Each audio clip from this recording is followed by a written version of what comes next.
What was the strangest rule you had to follow when at a friend's house? When I was in middle school, my best friend Madison had this rule at her house that I literally thought was a joke at first. No laughing after 8 p.m. Not like quiet laughter. I mean, no laughing whatsoever. The first time I slept over at Madison's house, we were having the best time. We had just finished watching some dumb movie about talking animals and were absolutely losing it over the terrible CGI. It was around 8:15 p.m. when her mom knocked on the bedroom door. I thought she was bringing us snacks or something, but instead she just stood there with this super serious face. "Girls," she said, "it's after 8. You know the rules, Madison." And Madison literally transformed before my eyes. She went from giggling uncontrollably to straight-faced in like 0.5 seconds. I was so confused but tried to play along, thinking maybe it was some weird inside joke. But when I let out another little giggle, Madison elbowed me hard and whispered, "I'm serious. We can't laugh. My parents will get really mad." Y'all, I thought this was the weirdest thing ever, but whatever. Different families have different rules, right? So I tried to respect it. But do you know how impossible it is to not laugh when you're specifically told you can't laugh? It's like when someone says, "Don't think about elephants." And suddenly all you can think about are elephants wearing tutus and doing ballet. For the rest of the night, we just watched TV in complete silence. No jokes, no funny comments, nothing. Madison's parents would randomly open the door throughout the night to check on us, but I knew they were making sure we weren't laughing. It was honestly creepy AF. The next morning at breakfast, Madison and her parents were suddenly all smiles and laughter.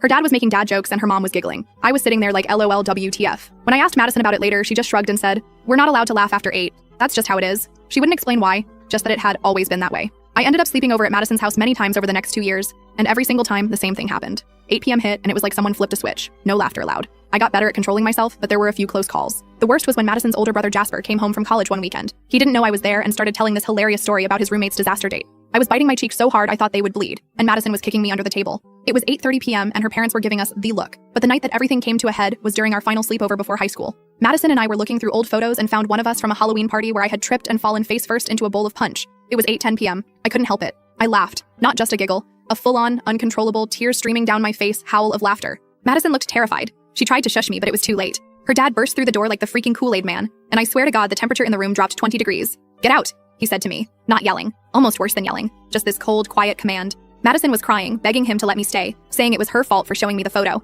But he wasn't having it. I had to call my mom to pick me up at 8:30 at night, and Madison's parents wouldn't even let me wait inside. It took her almost a month before she finally told me the truth about the no laughing after 8 p.m. rule. Are you ready for this? Because I wasn't. When Madison was little, her grandmother lived with them. She had this rare neurological condition where sudden noises could trigger seizures. Laughter was the worst trigger, and she would go to bed at 8 p.m. every night. The rule started as a way to keep her safe. Her grandmother had passed away 3 years before I even met Madison. The family just kept following the rule. Out of habit.